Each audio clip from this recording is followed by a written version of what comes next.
Still, you could get 30 vehicles parked in there if they parked reasonably, 20 to 30 vehicles. Because, Then they could also park, not excuse me for interrupting. No, but please. They could also park. Yeah, below you can the- Come up to the- Yeah, so we can, I'm sorry. thank you, Silas. yeah.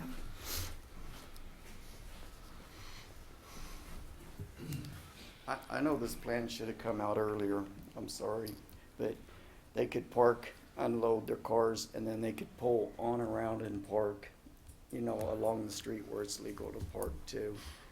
So we could get quite a few cars in there. And that was a question too. In my travels, I found myself down there the other day.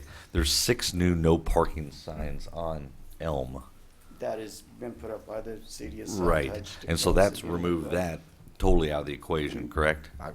Well, we would have to work with the city of Yeah. South Hutch, and they're good people. The city of South Hutch is good people. They're Uh-huh. just tired of the complaints from the residents and you know, the unself patrol. That, it all boils down, we need somebody to patrol it, you know, not just a cop to come by once in a while, but we need somebody there while they're open. It's a shame to have to be that way, but it only takes one bad person 5 minutes to destroy a Collins bus window, you know. Yeah. But thank you. Thank you. Thanks again. Are there others in the audience who would like to address the council? Yes, please join us at the podium. State your name and address.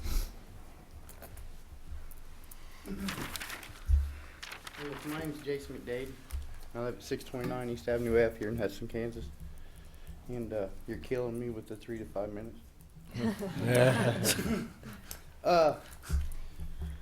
Just start out, the last time I appeared in front of this council, it was to address the the fact of the South Hutchinson wanted to close it, and I believe at that time it was side-tabled for to explore the avenue of alternative access, and I believe that's been looked at. And so at this time, I'm here to ask the council to side table it once again and honor its constituents, the luxury that South Hutchinson's constituents got in introducing a proposal that's addresses all of the points of concern of South Hutchinson.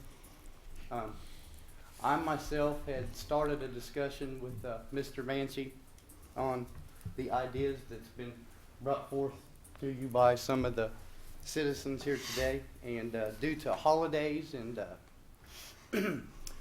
personal business, we've been unable to have meetings on that. And I am the president of a writers group called River Rats, and we have agreed to volunteer staffing during those hours. And we're writers have GoPro videos, and so the appropriation of calling the police and saying, yeah, it was the guy in the red hat, would be something along the lines of, here, you can take this SD card with you, you know, in your investigation to to alleviate that, if that was to occur after such regulations was to be applied. I'd like to point that out too. And I believe during the time of our volunteer staffing, which would be law-abiding adults with cell phones that is capable of dialing 911 and continuing throughout the testimonial process in prosecution. You know, those type of volunteers willing to commit to that until we can get funding for staffing. And as far as monies is concerned, we're talking about people who spend sometimes upwards of a month's salary on upgrades on the units they're writing. So I'm pretty sure that $50 or $100 a year is whatever to come up with these monies to help address some of the problems and concerns that South Hutchinson has.